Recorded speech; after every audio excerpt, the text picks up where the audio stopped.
Hello everyone, welcome to my channel Jaiswal Coaching. Today we are going to deal with the exercise question of heat and temperature chapter number 3 CG board science, and we already done the question from 3rd to 7, and today we are going to do from 8th question. So the 8th question is determine the final temperature. हमको final temperature determine करना है जब हम mix करेंगे 1 kg of water को जो कि 40 degree Celsius है दूसरे 1 kg ऑफ वाटर से जो कि 60 डिग्री सेल्सियस है। तो जो गिवन है उसको पहले लिख लेते हैं। Mass of cold water 1 kg है, initial temperature of cold water 40 degree Celsius है, mass of hot water 1 kg है, initial temperature of hot water 60 degree Celsius है। तो स्पेसिफिक हीट कैपेसिटी दोनों के लिए बराबर होगा। तो प्रिंसिपल ऑफ कैलोरीमेट्री क्या कहता है? Heat gained is equal to heat lost कहता है ना।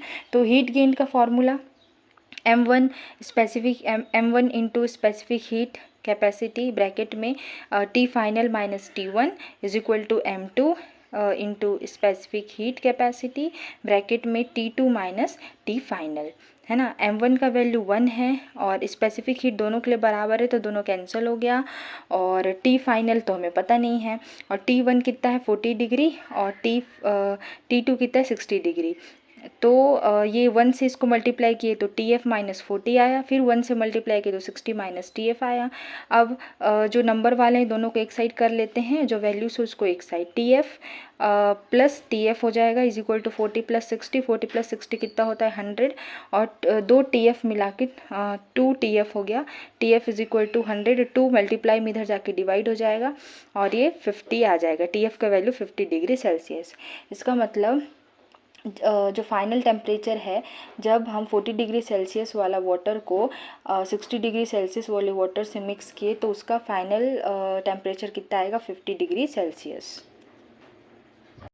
नेक्स्ट क्वेश्चन है mass of an aluminium object is 500 gram. Aluminium object का मास है 500 gram. How much amount of heat needs to be supplied in order to increase this temperature by 40 degree Celsius. उस aluminium object को हम कितना heat देंगे कि वो 40 degree Celsius अपना टेम्परेचर बढ़ा ले। स्पेसिफिक हीट कैपेसिटी दिया हुआ है 0.09 जूल पर किलो सेल्सियस। तो इसका आंसर देखते हैं। पहले जो गिवन है उसको हम देखेंगे कि क्या क्या गिवन है। मास ऑफ एल्यूमिनियम दिया हुआ है 500 gram, temperature increase 40 degree Celsius increase करना है, और स्पेसिफिक हीट कैपेसिटी एल्यूमिनियम का दिया हुआ है 0.09 जूल पर ग्राम सेल्सियस, है ना। तो जो भी वैल्यूज़ दिए हैं सारे को पुट करना है, और Q का वैल्यू अगर हम लोगों को हीट निकालना है तो हीट का फॉर्मूला क्या है ना। Heat is equal to mass into C into del T, ठीक। तो C क्या है? स्पेसिफिक हीट कैपेसिटी है। पहले हम लोग S से शो किए थे, अभी C से शो कर रहे हैं, तो उसमें कोई कंफ्यूज होने वाली बात नहीं है। तो मास है 500 gram into specific heat capacity है 0.09 जूल पर gram degree Celsius into 40 degree Celsius. फिर सबको मल्टीप्लाई किए तो हीट आया 1800 जूल। अब नेक्स्ट क्वेश्चन है कि लेंथ ऑफ एल्यूमिनियम वायर, है ना। एल्यूमिनियम वायर का लेंथ कितना दिया हुआ है 100 centimetre. What will be the increase in the length when the temperature is increase to 50 degree Celsius from 30 degree Celsius, ठीक है। तो what will be the increase in length when its temperature is increased to 50 degree Celsius to 30 degree from 30 degree Celsius, to नहीं है from है। तो इसका जो length है वो कितना इंक्रीज़ होगा जब हम टेम्परेचर इंक्रीज़ करेंगे 30 डिग्री सेल्सियस से 50 डिग्री सेल्सियस तक। Coefficient of linear expansion for aluminium है 26 इंटू 10⁻⁶ पर सेल्सियस। तो जो गिवन दिया उसको पहले लिख लेंगे। क्या दिया है? इनिशियल लेंथ कितना दिया हुआ है 100 डिग्री सेल्सियस, इनिशियल टेम्परेचर कितना दिया हुआ है 30 degree Celsius, final temperature 50 degree Celsius. Coefficient of linear expansion दिया हुआ है 26 into 10⁻⁶ joule per degree Celsius. अब calculate the temperature change calculate कैसे करेंगे? T2 माइनस T1, T2 कितना है 50 और T1 कितना है 30, तो 50 माइनस 30 कितना होगा 20 डिग्री सेल्सियस। तो इसका जो फॉर्मूला है वो क्या है कोफिशिएंट ऑफ लीनियर एक्सपेंशन का? अल्फ़ा का फॉर्मूला हम देखे थे, तो उसी से डेल एल का वैल्यू निकला था। Del L is equal to L not into alpha into del T. तो एल का वैल्यू कितना दिया हुआ है 100 इंटू अल्फ़ा का वैल्यू कितना दिया हुआ है 26 इंटू 10⁻⁻⁶, और डेल टी का वैल्यू 20 दिया हुआ है। तो जब हम del L is equal to, मतलब इसको जब मल्टीप्लाई किए तो कितना आया 52,000 इंटू 10⁻⁻⁶, या फिर del L is equal to 0.052 centimetre. तो अब ये क्वेश्चन आपको समझ में आ गया होगा। अब नेक्स्ट क्वेश्चन देखते हैं। Define specific heat capacity, 11th question है। तो इसका आंसर होगा specific heat capacity is the amount of heat energy required to raise the temperature of a unit mass of a substance by 1 degree Celsius. तो specific heat capacity क्या है?